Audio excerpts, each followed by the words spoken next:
E olha só, amigos, nós estamos de volta com notícias quentíssimas. Vejam só, preso empresário envolvido com o governo Lula. A polícia acaba de prender e ele vai colocar a boca no trombone e pode denunciar até mesmo ministra de Lula.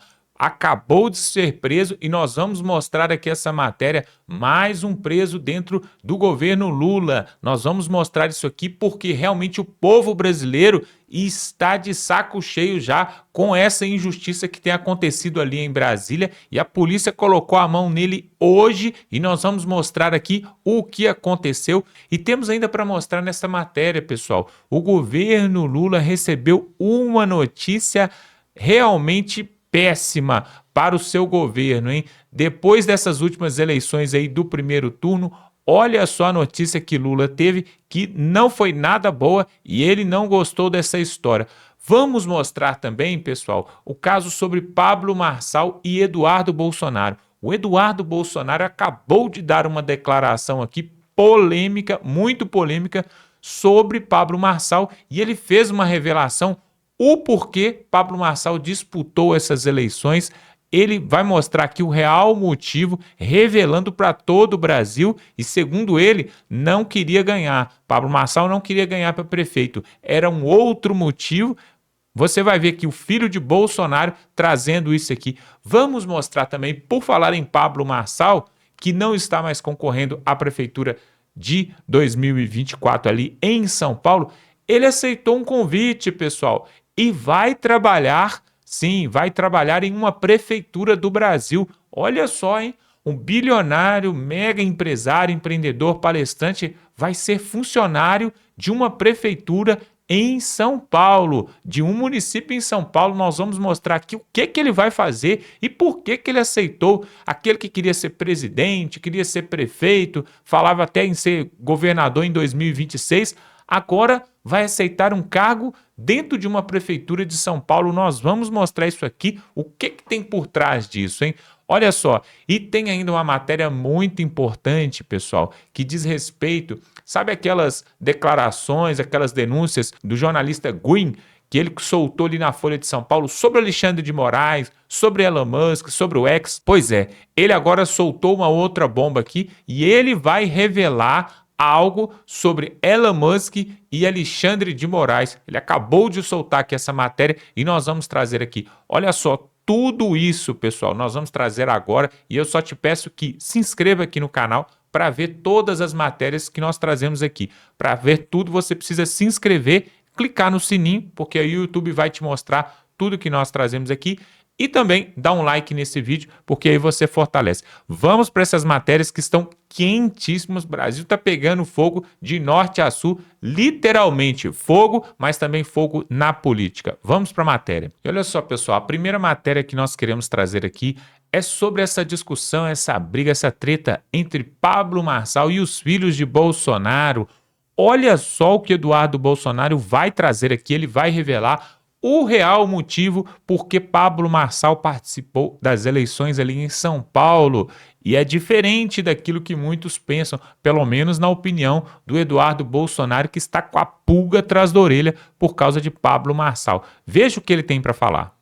Eu não vou fechar os olhos para a realidade, porque tem muita gente que é fã do cara. O cara é coach, o cara está aí na pista há um bom tempo. Ele toda hora você vê, né? Ele está sempre num auditóriozinho conversando com pessoas, aquelas pessoas são fiéis a ele, né? Às vezes são radicais ou fanáticos ali pró-Marçal, mas de fato foi assim uma entrada muito grande nas redes sociais. A gente tem que olhar isso daí, analisar, né? Entender e se for válido no jogo, fazer igual. Né? O que a gente não vai fazer igual é fraudar, né, atestado. E aí eu levanto a pergunta: será que o Marçal queria ganhar a eleição? Porque é meio óbvio que aquilo dali seria um tiro no pé. Até porque se você precisa fraudar um documento para ganhar do Boulos, você já perdeu, amigo. Você já perdeu a brincadeira. Pelo amor de Deus. Então, o que eu acho? Eu acho que o Marçal, a missão dele é desgastar o Bolsonaro.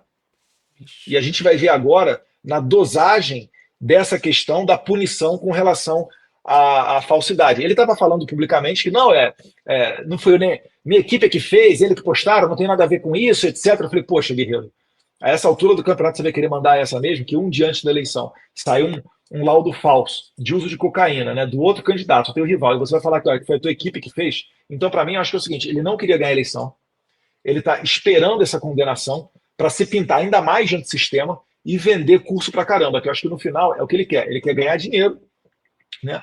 Eu não sei se ele tem um desejo de vingança aí por ser menosprezado pela direita ou pelo Bolsonaro, qualquer coisa do tipo, porque ele mete a pancada no Carlos, por quê? Porque ele queria ter entrado na parte de mídia digital do presidente Bolsonaro e o Carlos aqui freou, né? E você vê só como é que o Carlos é bom e freou positivamente, até porque se nós tivéssemos feito isso tudo que o Marcelo está fazendo, seria a corroboração da tese do gabinete do ódio, que a gente sabe que Exato. não é crime, porque não está prescrito em lei penal nenhuma, né? Mas, no entanto, né, no Brasil, do judiciário que nós temos, é perfeitamente plausível de aplicação de sanções.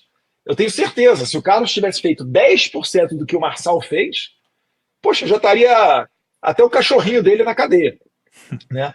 Tanto que a gente está vendo aí, desde 2019, tem inquérito das fake news aberto e não consegue comprovar nada, né? Já pegaram tablet, laptop de todo mundo, não era da ABIN não, tá? Pegaram do Carlos Bolsonaro mesmo, e você não consegue, a Polícia Federal não consegue comprovar nada. Pois é, pessoal, tá aí, né? O Eduardo Bolsonaro falando que o Pablo Marçal não queria ganhar as eleições, por isso que ele soltou aquele laudo falso ali. E, na verdade, segundo ele aqui, segundo o Eduardo Bolsonaro, o Pablo Marçal só queria mesmo ganhar uma evidência, ganhar proporção ali para vender curso. Será que é isso mesmo? O que, que você acha disso? Coloque aqui nos comentários a sua opinião sobre isso. E aí nós vamos discutir aqui para saber se realmente ele precisa disso mesmo, de vender mais cursos, se quer ganhar mais dinheiro com curso, ou não. Era uma projeção para a presidência do Brasil. E tem uma outra matéria que nós vamos mostrar aqui também, que diz respeito a Pablo Marçal também, já que estamos falando dele. Olha só a função, o trabalho, né, o emprego público que Pablo Marçal vai aceitar depois de perder as eleições municipais ali em São Paulo. Então tá aqui, ó, a matéria do portal UOL vai falar, né? Pablo Marçal diz que vai assumir secretaria em Barueri, São Paulo, no interior de São Paulo ali, na verdade, na grande São Paulo, né? Se o seu candidato que ele está apoiando ali vencer a eleição. Como assim? Que secretaria é essa que agora o Pablo Marçal está interessado ali? Será que ele vai, entre aspas, né, entre aspas, se rebaixar ao cargo de secretário? Pablo Marçal, do PRTB, confirmou que aceitará o convite para assumir a Secretaria do Empreendedorismo em Barueri, São Paulo, caso isso se concretize após a eleição. O convite foi feito pelo candidato Gil Arantes, do União, que disputa o segundo turno com Beto Pitteri, do Republicanos. Palavras do candidato aqui, né?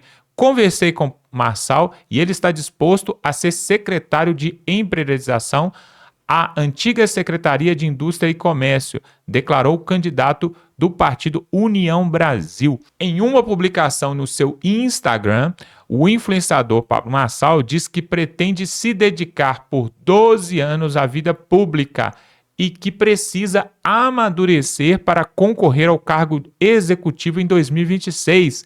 Quer dizer, parece então que Pablo Marçal quer pegar esse cargo ali já para entrar na política de um jeito ou de outro, né? Ele tentou em 2022 para presidente, teve essa candidatura ali impugnada, depois virou para deputado federal, teve 240 mil votos, me parece, e aí não deixaram ele, colocaram outro candidato lá de esquerda no lugar dele, mesmo ele ganhando para deputado federal, tentou agora para prefeito, não conseguiu também, vai tentar para secretário, o homem não desiste. Aí ele tá aqui, ó, ele ainda fala, né? Aceitei o convite para servir a prefeitura e, humildemente, aprender o traquejo num cargo de secretariado. Estou muito animado para começar a trabalhar, trazendo empresas e empregos, renda e aumentando a arrecadação através de novas empresas para fazer o povo prosperar, ele escreveu. E ainda Marçal terminou, né, em terceiro lugar no primeiro turno das eleições municipais ali em São Paulo, com 1.719.274 votos. Desde então, ele tem declarado a sua intenção de concorrer ao cargo de governador ou de presidente do Brasil em 2026 E aí, o que você acha dessa atitude aqui do Pablo Marçal? Será que é mais uma daquelas estratégias para poder ganhar relevância e daqui a pouco ele começa como secretário ali na prefeitura de Barueri, daqui a pouco ele está mandando a prefeitura? Porque se não vai de um jeito, vai do outro. Será que essa que é a estratégia ali de Pablo Marçal? Interessante, né? Que o homem não desiste mesmo. Se todo brasileiro fosse assim, né? Não desistisse dos seus objetivos, talvez a gente não teria um ex-presidiário no comando do Brasil. E olha só, nós temos uma outra notícia para trazer aqui sobre o governo Lula, que recebeu uma das suas piores notícias do seu governo. Nós vamos falar aqui, pessoal, olha só, Lula reconhece declínio do PT nas eleições municipais. E ele afirmou aqui, né, reconhecendo, fomos mal. Foi mal não, Lula, foi péssimo. Ainda bem para o povo brasileiro, o PT não elegeu praticamente nenhum prefeito ali no primeiro turno e perdeu para todo mundo, até para o PSD, né, que foi o partido que mais elegeu no Brasil. Tá aqui, ó, o presidente Lula, Luiz Inácio Lula da Silva, destacou a necessidade de uma revisão estratégica do Partido dos Trabalhadores. Que tipo de revisão é essa, hein? Revisão estratégica. Será que eles estão com um plano diferente? Nas campanhas eleitorais futuras, após os resultados das eleições municipais. Embora o partido tenha demonstrado crescimento em prefeituras do Nordeste, será mesmo? Obteve resultados considerados insatisfatórios em São Paulo, o tradicional reduto do petista. Nas eleições municipais de 2024, o PT permanece na disputa do segundo turno em 13 cidades, incluindo 4 capitais, como Fortaleza, Porto Alegre, Natal e Cuiabá. No entanto, o desempenho fraco em São Paulo gerou preocupação entre os líderes do partido, que tradicionalmente um bastião petista. Cidades do Grande APC, como São Bernardo, Santo André, escaparam do controle do partido, o que levou Lula a afirmar que é necessário rediscutir o papel do PT na disputa das eleições da prefeitura. E aí, né, vem esse discurso bonito aqui, né? Precisamos repensar o papel do PT nas eleições. É claro, pessoal, a rejeição do Lula está gigantesca, gigantesca. Isso a mídia não mostra, mas é só você dar uma olhada aí numa dessas pesquisas aí. Por exemplo, teve a pesquisa Quest, que fez agora há pouco, colocando os possíveis candidatos ali à presidência do Brasil em 2026, e aí foi colocado, por exemplo, o Pablo Marçal, que nós acabamos de falar agora, foi colocado o Tarcísio e foi colocado também Lula. E aí, num cenário onde foi discutido ali sobre quem que a direita ia votar, o Marçal ganha disparado.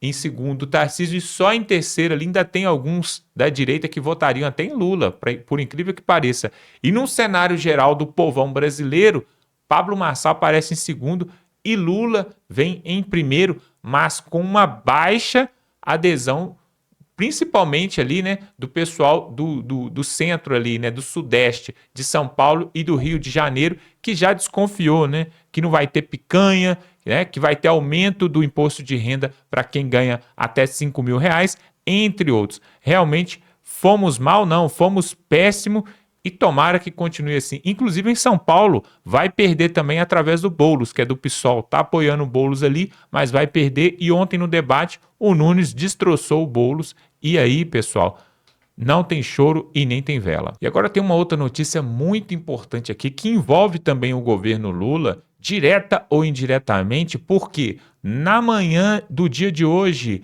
foi preso, pessoal, quatro pessoas foram presas e que envolve o governo Lula de forma indireta, mas envolve sim. Você lembra daqueles casos, pessoal, ali de pacientes que foram infectados pelo HIV, que receberam órgãos ali transplantados? Pois é, olha o que o Lula e o que a ministra de Lula tem a ver com isso. Nós vamos mostrar que agora saiu no portal G1 do Rio de Janeiro. Órgãos infectados por HIV. Polícia prende sócio de laboratório e um dos responsáveis por laudos errados. A polícia apurou os laudos que levaram à infecção pelo HIV de 6 pessoas transplantadas. Em relação essa operação para prender 4 investigados e cumprir 11 mandatos de busca e apreensão na sede do laboratório, que teve que ser, inclusive, arrombada para poder eles entrarem ali e fazer a operação.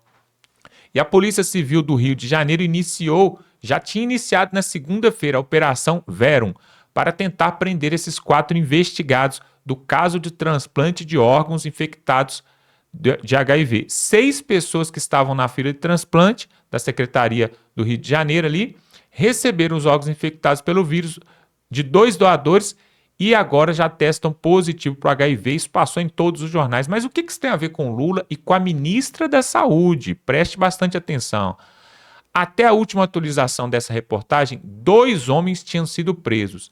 Um deles é Walter Vieira, sócio do laboratório Salem, ginecologista, responsável técnico pelo laboratório, de um dos laudos que foi errado. Vieira ainda é tio do deputado federal, doutor Luizinho, do PP, e foi secretário de saúde no Rio de Janeiro. E o outro é o Ivanilson Fernandes dos Santos, que é técnico do laboratório, contratado ali pelo Salem. E um outro técnico ainda, na mesma função, que é o Kleber Oliveira dos Santos. Olha só, ainda foi procurada a Jaqueline Iris Bacelar, que era auxiliar administrativa e trabalhava também lá na Salem. Também não foi encontrada. E aí a entrevista à TV Globo, aqui, né? A Globo, pessoal, preste atenção. A Jaqueline reconheceu que as rúbricas nos documentos são suas, mas negou qualquer tipo de envolvimento. Não tenho nada a ver com isso. E no caso, ela disse que na hora que assinava os documentos, não havia carimbo, nenhum responsável, nenhum registro de responsável profissional, e que foi contratada para trabalhar no laboratório no setor administrativo. Ou seja, eu não tenho nada a ver com isso. Aqui, o alvo das prisões, né, por crime de relação de consumo, associação criminosa, falsidade ideológica e por aí vai. E aí o que acontece, pessoal? Toda essa situação aqui vai se desenrolando, a polícia procurando quem que é realmente o responsável por isso, porque realmente é uma coisa bárbara, né? Você imagina você ir ali para receber um órgão para salvar a sua vida e de repente você ganha de brinde o vírus da AIDS, né? E aí tá aqui, ó, eles arrombaram a porta porque o laboratório estava fechado, meteram o bicudo lá e destruíram tudo. O laboratório está falando que não tem nada a ver com isso, que a defesa, né, o Walter e Matheus Vieira, sócios do Salem, repudia com veemência qualquer tipo de esquema criminoso, né? Não tem nada a ver com isso e tal.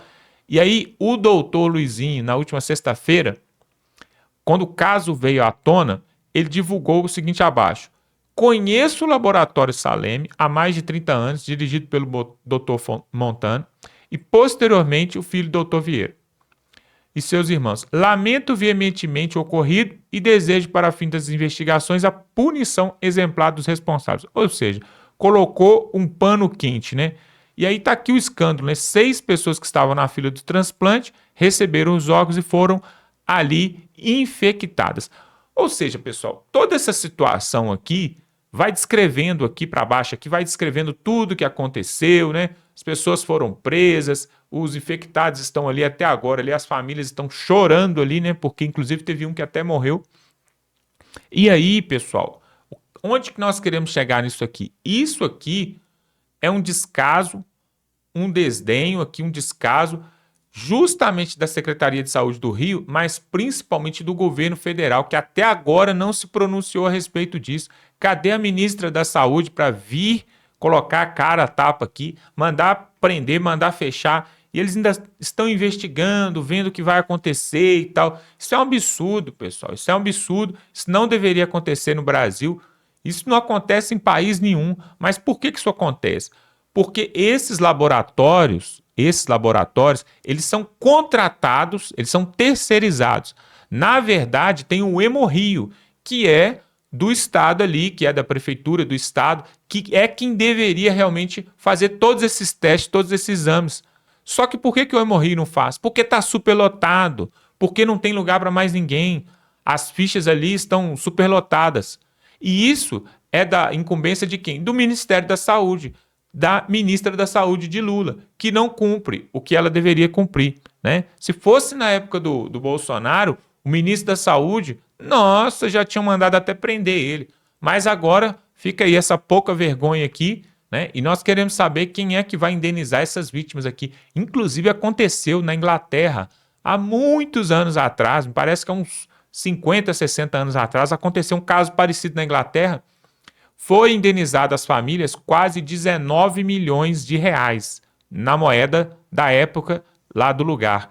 E aí eu quero saber se as famílias aqui vão ser indenizadas também, se alguma coisa vai ser feita. Isso é responsabilidade do governo Lula e da ministra da Saúde, tá bom? Olha só, nós temos uma outra matéria aqui muito interessante também para trazer, que diz respeito ao X e a Elon Musk e também, claro, ao jornalista Green, que revelou ali aquelas denúncias sobre Alexandre de Moraes. Olha aqui, ó, saiu no Terra Brasil Notícias.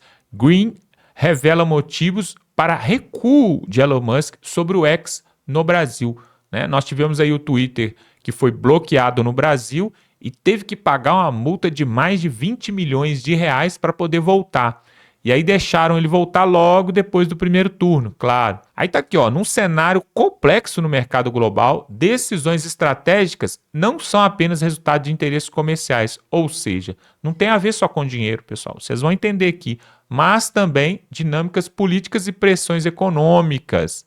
Recentemente, isso ficou muito claro no caso do empresário Elon Musk, conhecido em suas inovações e seus riscos calculados, envolvido em uma série de desafios em questões judiciais no Brasil, né? E aí o ministro Alexandre de Moraes, do Supremo Tribunal Brasileiro, se tornou um nome influente no debate sobre a liberdade de expressão.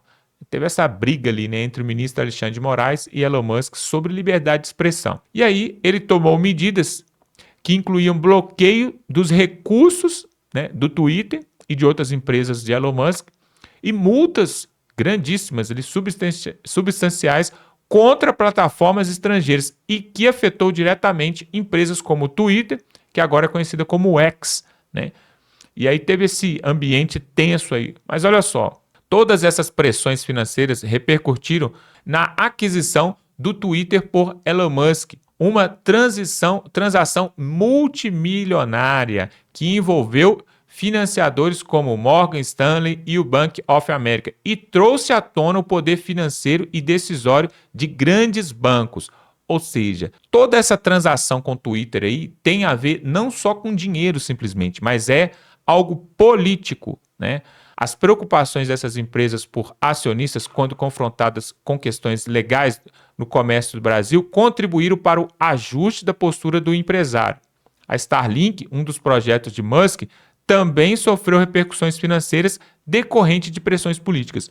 Ou seja, depois que o Green começou a fazer aquelas denúncias aqui no Brasil, né, sobre envolvimentos ali, sobre vazamento de conversa de Alexandre de Moraes, quem sofreu com isso foi ninguém mais e ninguém menos do que o Elon Musk e o X. E aí, pessoal, foi uma forma, né, de Alexandre de Moraes pressionar Elon Musk de recuar. E aí o motivo do recuo foi esse. O motivo do recuo foi um sufocamento econômico das empresas de Elon Musk. Ou seja, o Moraes deu um recado assim, ó, ou você dá um passo atrás, Musk, ou então você não opera nem com a Starlink, nem com o X e nem com qualquer outra empresa que você quiser. Inclusive até a Tesla, né? Tem a Tesla também aqui no Brasil, também não vai operar. E isso aí, pessoal, fez com que o Elon Musk recuasse. E com isso, quem perdeu foi o povo brasileiro. Porque continua a censura, né? Continua a censura, porque se um bilionário, que é um liberal, né? Que agora inclusive está apoiando ali o Donald Trump nos Estados Unidos, se ele queria ajudar a democracia brasileira, agora, financeiramente, ele se viu forçado a não entrar nessa briga, então ele pulou fora do barco e não vai caçar mais briga com o Alexandre de Moraes, é o que tudo indica. Olha só, pessoal, nós vamos ficando por aqui, e se você gosta desse tipo de matéria, eu quero te pedir para se inscrever aqui no canal, é totalmente gratuito. Quando você se inscreve, você vai receber os próximos vídeos. Tem muita gente que não recebe os nossos vídeos simplesmente porque não é inscrito, e aqui nós vamos trazer notícias sobre a direita, notícias sobre política, sobre o conservadorismo, sempre trazendo com princípios cristãos que defendem a família, que defendem sempre a verdade. Se você gosta desse tipo de conteúdo, se inscreva aqui no canal, porque nós não vamos parar de mostrar a verdade. Porque se os bons se calarem, os maus vão tomar conta, e isso nós não vamos deixar. Forte abraço e até a próxima.